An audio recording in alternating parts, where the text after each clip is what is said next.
Hello नमस्कार सभी को। आप लोगों का एडुकेयर एकेडमी पे बहुत बहुत स्वागत है। तमाम मैट्रिक परीक्षा 2023 में शामिल होने वाले छात्र अपने परीक्षा की भाग दौड़ भरी जीवन से थोड़ा शांति महसूस कर रहे होंगे, अपने अपने जीवन में थोड़ा आराम व्यतीत कर रहे होंगे। तो इसी आराम में अगर आप कुछ प्रश्न के रिवीजन करते चलेंगे तो आपके लिए मैट्रिक पर परीक्षा पास करते ही मेडिकल के जैसे पारा मेडिकल के एग्जाम होता है, पॉलिटेक्निक के एग्जाम होता है, बिहार आईटीआई के एग्जाम होता है। तो इन प्रश्नों के आप साथ में रिवीजन करते चलेंगे अपने आराम के साथ, थोड़ा आराम से पढ़ते हुए, तो आपका कंपटीशन एग्जाम फाइट करना मामूली सी चीज रह जाएगा आपके लिए। तो चलिए हम शुरू करते हैं कुछ प्रश्नों का डिस्कशन आप लोग के साथ एडुकेयर एकेडमी पे। फिलहाल आप लोग एडुकेयर एकेडमी को लाइक शेयर सब्सक्राइब जरूर कीजिएगा। और मैं शुरू करता हूं एक त्रिभुज के प्रश्न से कि त्रिभुज के प्रश्न है कि किसी त्रिभुज के क्षेत्रफल निकाले यदि इसकी भुजा 2 सेंटीमीटर, 4 सेंटीमीटर और 6 सेंटीमीटर है। तो बड़े इत्मीनान से देखिएगा कि इस त्रिभुज का भुजा दिया हुआ है और इसका सभी भुजा के साथ हम क्षेत्रफल किस प्रकार निकालेंगे, इस बात को आप लोग गौर से सोचिएगा। ए बी सी, यह एक त्रिभुज आपको दिख रहा होगा जिसमें एक भुजा है इसका 2 सेंटीमीटर, दूसरा भुजा है इसका 4 सेंटीमीटर एंड तीसरा भुजा है इसका 6 सेंटीमीटर। तो आप लोग सोच में पड़े होंगे कि सर यह कौन सा त्रिभुज है, इसका सभी भुजा अलग अलग है और दो भुजाओं का सम तीसरे के बराबर है। क्या प्रश्न इस प्रकार भी होता है? त्रिभुज में तो आप लोग कंसेप्ट पढ़े हैं कि त्रिभुज वही मान्य है जो किन्हीं दो भुजाओं का सम तीसरी भुजा से अधिक हो। लेकिन बाबू डिप्लोमा के एग्जाम में, बिहार पॉलिटेक्निक के एग्जाम में इस प्रकार के प्रश्न पूछे जाते हैं ताकि आप बताएं, कंफ्यूज हो जाएं। तो यहाँ पे देखिए यह त्रिभुज है तो इसको विषमबाहु त्रिभुज मान के बनाएंगे, यानी कि सेमी पेरीमीटर अर्ध परिमाप सबसे पहले निकालेंगे। अर्ध परिमाप का फॉर्मूला होता है a प्लस बी प्लस सी बटा 2। चलिए रख दीजिए यानी कि a के जगह पर a, b, c के जगह पर या रख दीजिएगा। 2 प्लस 4 प्लस 6 बटा 2 कितना हो जाएगा? 6 4 10 2 12, यानी कि 12/2 हो जाएगा। तो फाइनली इसको काटिएगा आप लोग तो 6 बार में कटेगा, यानी कि 6 सेंटीमीटर इसका अर्ध परिमाप यानी सेमी पेरीमीटर आया। तो एक फार्मूला आपको हिट करना पड़ेगा। क्या होता है वह फार्मूला? या हीरो फार्मूला उसको बोलते हैं, हीरोन्स सूत्र। ठीक है, मैं लिख दे रहा हूं, हीरोन्स फॉर्मूला। जिन भी मेरे प्यारे भाई को यह बात याद नहीं होगा वह भाई मेरे लिखेंगे और अपने दिमाग से इसको बैठाने की कोशिश करेंगे। तो क्या होता है formula? Root under S into S minus A, और यहाँ पे क्या हो जाएगा? एस माइनस बी, यहाँ पे क्या हो जाएगा? एस माइनस सी। तो देखिएगा भगदड़ नहीं मचाइएगा आप लोग की कौन सा फॉर्मूला कहाँ से आ गया। इस फॉर्मूला पे वैल्यू रखिएगा, आपका मान आएगा। और यहाँ पे देखिएगा एस का मान कितना आया है? एस का मान 6 आया है और 6 में से सबसे पहला साइड ए को घटाना है। 6 माइनस 2 लिखेंगे, 6 माइनस 4 लिखेंगे, उसके बाद 6 माइनस 6 लिखेंगे। देखिएगा कहानी सोचने वालों के ऊपर डिपेंड करता है कि किसी भी कहानी के कितना पार्ट आपके अंदर गया और कितना पार्ट पे आपका रिएक्शन आया। मेरे चालाक जो छात्र होंगे वो यहीं पे समझ गए होंगे कि इसका उत्तर क्या आया।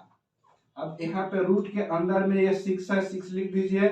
6 में से 2 गया तो 4 हो गया, इंटू कीजिएगा। 6 में से 4 गया तो 2 हो जाएगा, 6 में से 6 गया तो 0 हो जाएगा। मेरे भाई एक बात बताइएगा, आप लोग ही बताइएगा कि 0 ऐसा नंबर है जिससे किसी भी नंबर के साथ अगर आपने मल्टीप्लाई किया तो सबका वैल्यू शान शून्य के बराबर कर देगा, यानी कि वह 0 कर देगा। यानी इसका आया 0 सेंटीमीटर स्क्वायर। जीरो लिख के मात्रक अगर आपने नहीं लिखा तो आपका नंबर गया। तो इस त्रिभुज का क्षेत्रफल 0 सेंटीमीटर स्क्वायर आंसर होगा। चलिए यहाँ तक आप लोग समझ गए होंगे, तो वीडियो को रोकिए और रोक करके पूरी बातों को लिखिए। उसके बाद मैं इसको मिटा करके दूसरे प्रश्न के साथ आप लोगों का स्वागत करेंगे और इसको आप लोग लिखते चलिएगा। जिसको भी डिप्लोमा की तैयारी करना होगा मेरे भाई, सभी आदमी इन सभी प्रश्नों को, कंसेप्ट को नोट करते चलिएगा, ताकि आपको भविष्य में किसी भी प्रकार की कोई तकलीफ के सामना नहीं करना पड़े। अब आया दूसरा प्रश्न कि दो वृत्तों की परिधि का अनुपात A:B है, तो इसके क्षेत्रफल के अनुपात क्या होगा। देखिएगा सावधानी पूर्वक, इस वृत्त से संबंधित दो कॉम्पिटिटिव सवाल आते हैं हमेशा। एक बार में वृत्त के परिधि दिया रहेगा, वृत्त के परिधि यहाँ पे गिवन रहेगा, यानी कि दिया हुआ है। मान लीजिए कि वृत्त की परिधि दिया हुआ है और आपको निकालना है क्षेत्रफल का अनुपात। क्षेत्रफल के अनुपात को निकालना है, तो किस प्रकार निकालेंगे। यानी कि जैसे उसमें दिया हुआ है परिधि का अनुपात A:2 है, A:B है, तो जैसे पूछा यह क्षेत्रफल के अनुपात आप बताइए, क्षेत्रफल के अनुपात आप बताइए, आपका वोल्टेज बढ़ जाना चाहिए कि क्षेत्रफल के अनुपात क्या होगा गुरुजी। तो क्षेत्रफल का अनुपात सीधे स्क्वायर चढ़ा दीजिएगा इसी के माथ पर। यह होता है कॉम्पिटिटिव सवाल, और मैट्रिक लेवल के बच्चों को तो अलग हिसाब से पढ़ाया जाता है। लेकिन जैसे यह क्षेत्रफल में घुसा, परिधि दिया हुआ है और क्षेत्रफल में घुसा, अरे घुसा तो इधर एक स्क्वायर के टोपी सीधे एक पहना देंगे। अगर यहीं पे एक प्रश्न हम अभी कराएंगे, फिलहाल आपको समझा देते हैं कि अगर यहाँ पे क्षेत्रफल के अनुपात दिया रहे, क्षेत्रफल के अनुपात दिया रहे, ये सब ऐसा ही आप लोग लिखिएगा कॉपी पे। क्षेत्रफल के अनुपात दिया रहे और परिधि के अनुपात पूछे, परिधि के अनुपात पूछता हो, परिधि के अनुपात निकालना हो, तो क्या करेंगे मेरे भाई। अगर इन्होंने क्षेत्रफल का अनुपात दे दिए A:B और परिधि आपको निकालना है, परिधि पूछ लिया आपसे, तो ढिठे एकरा के अंडर रूट में A:अंडर रूट में B कर दीजिएगा, आपका काम चांदी हो जाएगा। एक और मार करके प्रयोग हम करेंगे, चिंता आप लोग नहीं करेंगे, बिल्कुल नहीं। अब यहाँ पे एक सवाल बनता है कि वृत्त के परिधि के अनुपात है 4:9। वृत्त के परिधि के अनुपात है 4:9, तो उसके क्षेत्रफल का अनुपात क्या होगा, उसके क्षेत्रफल का अनुपात क्या होगा, ध्यान से मेरे भाई। परिधि के अनुपात 4:9 दिया है, क्षेत्रफल के अनुपात आपसे पूछ रहा है, तो सीधे कुछ नहीं करना है, कोई फॉर्मूला पे नहीं जाना है, सिर्फ 4 के स्क्वायर मार देना है, 4 के स्क्वायर मार देना है, यानी कि 4 के स्क्वायर 9 के स्क्वायर। 4 के स्क्वायर कितना होता है 16, 9 का स्क्वायर कितना होता है 81। यह आपका उत्तर होगा। और इसी प्रश्न को अपने भाषा में यह एग्जामिनर क्या करेगा, यहाँ पे दूसरे प्रश्न बना करके दे देगा कि किसी वृत्त के क्षेत्रफल का अनुपात 4:9 है, तो इसके परिधि के अनुपात क्या होगा। क्या होगा? तो किसी वृत्त के क्षेत्रफल के अनुपात 4:9 दिया हुआ है, तो उसके परिधि के अनुपात क्या होगा? तो आप यहां से सीधे डायरेक्ट लिख लेंगे √4:√9 यानी कि 2:3 हो जाएगा।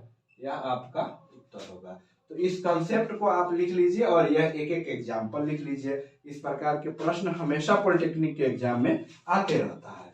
तो जैसे कि आपने देखा मेरे पढ़ाने के तरीका को, अगर आपको अच्छा लग रहा है मेरा समझाने के तरीका, मेरा कंसेप्ट, तो आप लोग दोस्तों में लाइक शेयर सब्सक्राइब कीजिए और फैलाइए इस वीडियो को, ताकि आपके मास्टर भी जिंदा रह सके आप लोगों के लाइक शेयर एंड सब्सक्राइब के कारण।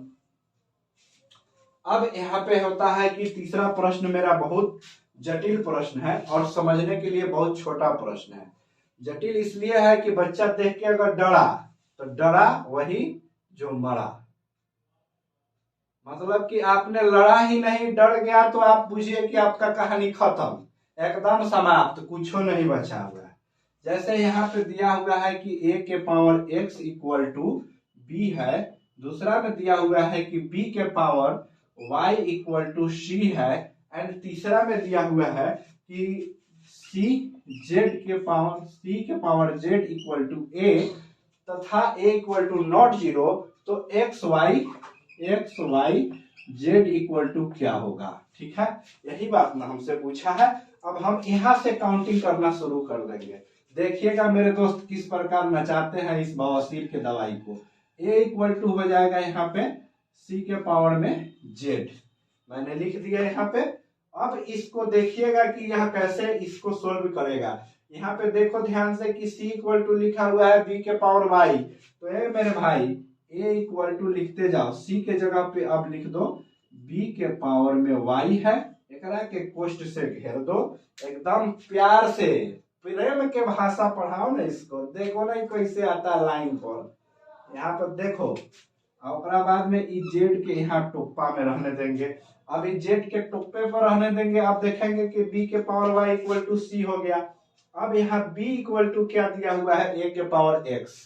देख यहाँ पर अब इसी को a इक्वल टू में लिखोगे, b इक्वल टू क्या लिखे हुए हैं हम, a के पावर x, a के पावर x है, a के पावर x है। अब यहाँ पे एगो टोप्पा इससे घेर दो, y लिख दो, दूसर का टोप्पा मेरे भाई ललका कलम से देंगे, ताकि तुम लोगों को देखने में कोनो दूरदर्शी या निकटदर्शी की समस्याएं उत्पन्न नहीं हो। अब यहाँ पे देखो कैसे लिखे 3 बार में, इसी प्रकार तुम लोग भी लिखना समझ गया होगा। अब यहाँ पे a इक्वल टू लिख देंगे बहुत प्यार से, तीनों हो जाएगा गुना, a इक्वल टू x गुने y गुने z, a से a को हटा देंगे, कैंसिल कर देंगे। अब यहाँ पे x y z यानी कि x y और z इक्वल टू 1, यानी कि आपका वैल्यू आ गया x y z equal to 1।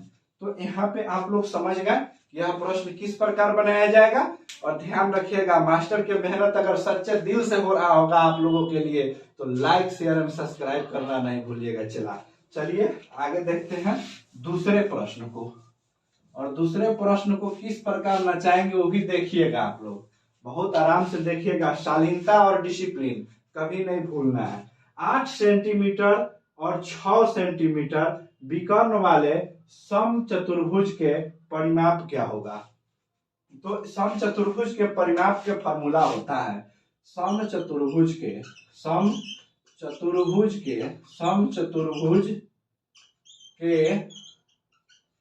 परिमाप के फॉर्मूला होता है चला जी 2√d1 के स्क्वायर प्लस d2 के स्क्वायर। ठीक है, यहाँ से आप लोग संकोच नहीं करेंगे, बेधड़क लिखेंगे, क्योंकि इसका क्षेत्रफल के अगर फॉर्मूला पूछता तो d1 बटा d2 इंटू में करते, गुना में करते 1/2 करके, यहाँ पे 2 लिख देंगे। और d1 देख रहे हैं कितना है, d1 8 है, मतलब कि यहाँ पे इसको ना 2 इंटू यहाँ पे d1 यानी कि 8 के स्क्वायर प्लस में हो जाएगा 6 के स्क्वायर। 8 के स्क्वायर इंटू 6 के स्क्वायर। तो मेरे दोस्त, मेरे प्यारे मित्र, मेरे प्यारे भाई, 8 के स्क्वायर होता है 64, 6 के स्क्वायर होता है 36, और इस दोनों को जोड़ेंगे हम तो 2 अंडर रूट में 100 आएगा। 100 का वर्गमूल होता है 2 इंटू 10, 100 का वर्गमूल 10 होता है। तो यह कितना आ जाएगा 20 सेंटीमीटर, यानी कि 20 सेंटीमीटर आपका उत्तर आएगा। और इस प्रश्न को छापिए और मजा कीजिए, मजा के साथ कुछ पढ़ाई भी कीजिए, ताकि आपका ब्रेथ टूटे नहीं और आप किसी मजबूत कंपटीशन को फाइट करें, ताकि आपका भविष्य बन जाए चला, ताकि आपको किसी भी आगे के एग्जाम में कोई तकलीफ नहीं हो जीवन जीने में। इसलिए इन सारी प्रश्नों को आप लोग रिवीजन करना शुरू करेंगे, मैट्रिक ही आपको महान बनाएगा। 4 नंबर हो गया, यह 5 नंबर हुआ। साइन थीटा इक्वल टू दिया हुआ है 5 नंबर में, 5 नंबर में दिया हुआ है कि sine theta equal to A square minus B square, A square minus B square बटा A square plus B square, A square plus B square हो। तो cos थीटा का मान फाइंड करना है। ऐ मेरे भाई, cos थीटा का मान फाइंड करना है। देखो बड़ी गौर से और प्यार से पढ़ाओ इसको ककहारा, कि कैसे पढ़ा जाता है ककहारा। यहाँ पे देखो साइन थीटा पढ़ के आया है ना तुम लोग हिंदी मीडियम भाई, मेरे बिहार बोर्ड। एक बार बोलो बजरंग बली की जय, और यहाँ से लगा दो फॉर्मूला लंब बटा कर्ण, लंब बटा में कर्ण। अब यहाँ पे लंब बटा कर्ण लगा दिया ना, अब एक के अंग्रेजी में लिखना होगा तो कैसे लिखेगा, पी बटा एच। तो अब निकालना है आधार यानी कि बी का वैल्यू, यानी कि बी का वैल्यू तक यहाँ पे क्या होता है P square, sorry H square के फॉर्मूला होता है H square equal to P square plus में बी स्क्वायर। कहानी खत्म, कहानी खत्म, बस यहीं पर टू भी ले आ जाएंगे, कहानी खत्म। अब यहाँ पे एच स्क्वायर के वैल्यू कितना दिया हुआ है, यहाँ पे दिया हुआ है ना एच का मतलब ए स्क्वायर प्लस बी स्क्वायर। अब ये दोनों के होल स्क्वायर ठान दो, यहाँ पे पी के जगह पे लिखा हुआ है ए स्क्वायर माइनस बी स्क्वायर, इसी का स्क्वायर कर दो, अब प्लस ई बी के बी आधार रहने दो यहाँ पे। अब देखो यहाँ पे कहिएगा कैपिटल का है लिखे हैं तो झोल है, उस झोल को सोल्व करने के लिए कैपिटल। अब यहाँ पे देखो ए प्लस बी के होल स्क्वायर के फॉर्मूला जेकरा याद होगा ओकर तक बल्ले बल्ले, जेकरा नहीं याद होगा वो जाएगा अपन मामा घरे। यहाँ पे लिखना होगा ए के पावर 4 प्लस में यहाँ पे लिखना होगा बी के पावर 4 प्लस 2 इंटू ए स्क्वायर बी स्क्वायर, एकदम ए प्लस बी के फॉर्मूला। अब मैट्रिक वाला पढ़ाई नहीं है चला, ये कंपटीशन है, यहाँ उड़ाया जाता है। यहाँ ये पर मत मास्टर को बने लगे है कि मास्टर फॉर्मूला नहीं लिखाया है। यहाँ से यहाँ पे लिखोगे तो ए के पावर 4 लिखना होगा प्लस बी के पावर भी 4 लिखना होगा और माइनस के 2 ए स्क्वायर बी स्क्वायर लिखना होगा, और प्लस में है बड़का बी के स्क्वायर दे देना होगा। अब मेरे भाई जो कटने वाला है उसको कटाओ, जो सटने वाला है उसको सटाओ। यहाँ से कट गया ए के पावर 4 बी के पावर 4 बी के पावर 4, यहाँ पे 2a square B square minus है, इधर आएगा प्लस में हो जाएगा, यानी कि 4a square B square equal to B के स्क्वायर। ठीक है, अब बी के स्क्वायर जब निकाल लिए, बी के स्क्वायर निकाल लिए, तो बी के वैल्यू निकालने के लिए इसको रूट के अंदर में ठेलेंगे 4a स्क्वायर बी स्क्वायर को। अब यहाँ पे देखो 4 के वर्गमूल 2 होता है, इसका ए बी हो जाएगा, यानी कि बी के वैल्यू आ गया, बी के वैल्यू यानी आधार का मान हो गया। आधार के मान कैसे निकाले हैं इस बात को देखिएगा। आधार मैं हिंदी में भी लिख दे रहा हूं, आधार इक्वल टू हो जाएगा 2ab। तो cos थीटा का फॉर्मूला होता है cos थीटा बराबर होता है, cos थीटा बराबर होता है आधार बटा में कर्ण, कर्ण यानी हाइपोटेनस, आधार बटा कर्ण। तो आधार क्या आया, आधार 2ab आ गया, और कर्ण कितना दिया हुआ है B square, A square plus में बी स्क्वायर। यही आपका उत्तर होगा, यही आपका संघर्ष है। चला जी थोड़ा पानी पी लेते हैं। चलिए यहाँ पे हो गया। अब 6 नंबर प्रश्न के नक्शे नाबूद करेंगे। आप लोग बैठे रहिएगा, आराम से रिवीजन करते रहिएगा। देख चला, मैट्रिक में बहुत प्रकार के विद्यार्थी परीक्षा देता है। कितना ब्याह के लिए देता है कि परीक्षा पास हो जाएंगे तो हमारे निमन घर में शादी ब्याह हो जाएगा। कितना अपन कामयाबी ला देता है। तो भाई ब्याह वाला ला क्लास में है। जेकर जेकर ब्याह ला मैट्रिक के परीक्षा दिया होगा वो हमारे क्लास से दूर रहेगा। ये क्लास पढ़े वाला ला है, ब्याह वाला के क्लास खत्म हो गया। अब 8 सेंटीमीटर भुजा वाले घन से 2 सेंटीमीटर भुजा वाले कितने घन बनाया जाएगा? तो चला जी, घन के आयतन के फॉर्मूला याद कर। घन के आयतन का फॉर्मूला होता है ए क्यूब, यानी कि भुजा क्यूब। भुजा का क्यूब, इसी को लिखते हैं साइड का क्यूब। बात तीनों बराबर है, ठीक है। कहीं जो का भाषा ए क्यूब, कहीं का भाषा भुजा क्यूब, कहीं का भाषा साइड क्यूब, आंसर सेम आने वाला है। मेरे भाई मेरे दोस्त, 8 के क्यूब करोगे, नीचे में लिखा हुआ है 2 के क्यूब करना है। 8 के क्यूब करोगे 8 गुने 8 गुने 8। नीचे वाला 2 के क्यूब करो 2 गुने 2 गुने 2। बताओ मेरे यार, क्या है तेरा प्यार? यही लाइक शेयर और सब्सक्राइब है। अरे मारो, मास्टर के पसीना छूट गया। तू कहाँ कर रहा है चला? 2 चौका 8, 2 चौका 8, 2 चौका 8, 4 चौका 16, चौका 64, यानी कि 64 को खन्ना काटा जाएगा। अब आयतन नहीं होगा, क्यूब नहीं लिखा गया, 64 को डिब्बा काटा जाएगा, ठीक है। इसलिए इस पे गौर करना मात्रक पे।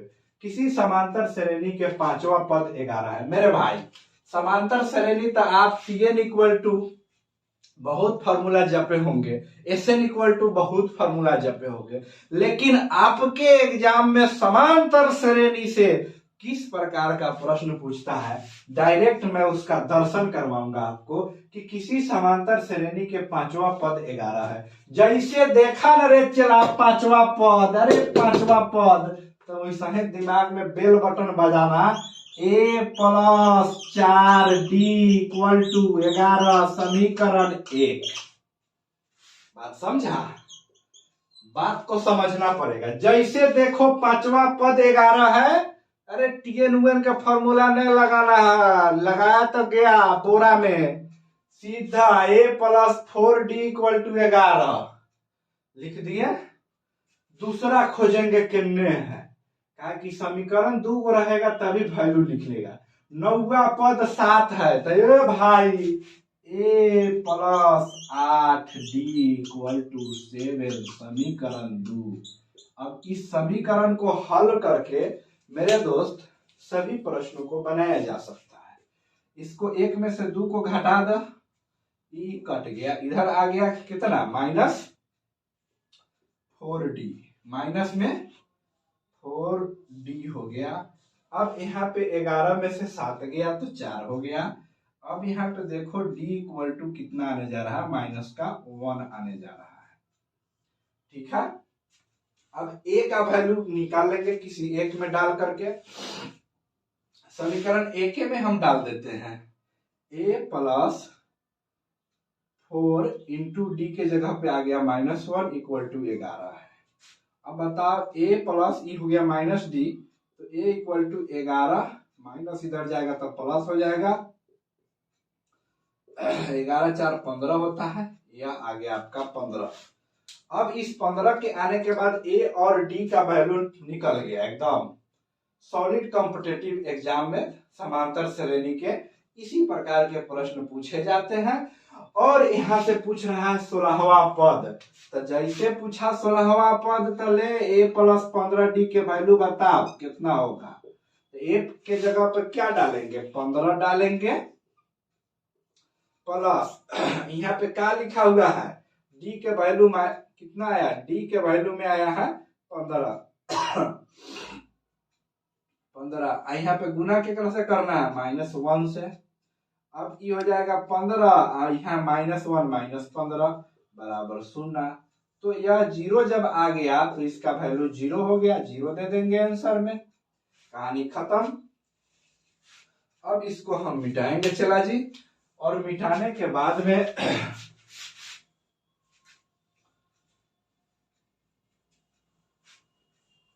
दूसरा प्रश्न देखते हैं क्या होता है। किसी आयत के त्रिज्या 14 सेंटीमीटर और ऊंचाई 28 सेंटीमीटर है तो संपूर्ण पृष्ठ के क्षेत्रफल क्या होता है। सबसे पहले तो इसके क्षेत्रफल के फॉर्मूला याद रखना होगा कि आयत के क्षेत्रफल के फॉर्मूला क्या होता है, आयतन के फॉर्मूला क्या होता है। आयतन के फॉर्मूला होता है पाई आर स्क्वायर एच, इसका पृष्ठ क्षेत्रफल के फॉर्मूला होता है 2 पाई आर एच। अब पृष्ठ क्षेत्रफल के फॉर्मूला जब 2 पाई आर एच हो गया तो नीचे वृत्ताकार भाग देख रहा है, ऐसा 2 को भाग है, एगो नीचे एगो ऊपर, तब दोनों वृत्त के क्षेत्रफल मिलाएगा तो 2 पाई आर स्क्वायर होगा। यहां से लिख देंगे 2 पाई आर स्क्वायर। लेना मेरे दोस्त 2 पाई आर को कॉमन करो, एच प्लस आर हो जाएगा। तुम इससे काम करो ना अपना मेरे दोस्त, कोई रोकने जा रहा है तुमको? अरे बाउंड्री के पार करा देंगे, चला धीरे धीरे। 2 इंटू 22/7 है। आर का वैल्यू कितना है? आर का वैल्यू है 14 सेंटीमीटर। डाल 14 इंटू दही, एच के वैल्यू है 28, यहाँ पे आर का वैल्यू है 14। एक काट 7 दूना 22 चौका ये 88 हो जाएगा। 22 चौका 88 हो गया, एन 42 हो गया, एन 42 हो गया। अब तुझे 88 और 42 को गुना कर लेगा मेरे दोस्त, यही तुम्हारा आंसर हो जाएगा। इसको क्लियर कर लेने आप लोग। तो देखें आप लोग की एडुकेयर एकेडमी कैसे क्वेश्चन से आप लोगों का दर्शन करवाया है पॉलिटेक्निक के एग्जाम के लिए। तो इस प्रकार के सभी सब्जेक्ट के, साइंस का हो गया, साइंस के तीनों सीरीज और मैथ का पूरा एडवांस अरिथमेटिक, जितनी भी प्रश्न आता है, आज तो शुरुआत के यह पहला इंट्रोडक्शन क्लास था और आगे भी चलते रहेगा विस्तार। और जिसको ऑफलाइन में पढ़ना होगा मुजफ्फरपुर बालूघाट एडुकेयर एकेडमी नाला रोड में आ जाएंगे। अब चला नाम मात्र के पैसा में, जैसे तो और संस्थान जिंदा रहे, बस ज्यादा कुछ नहीं चाहिए। बोलो भारत माता की जय। जय हिंद, जय भारत।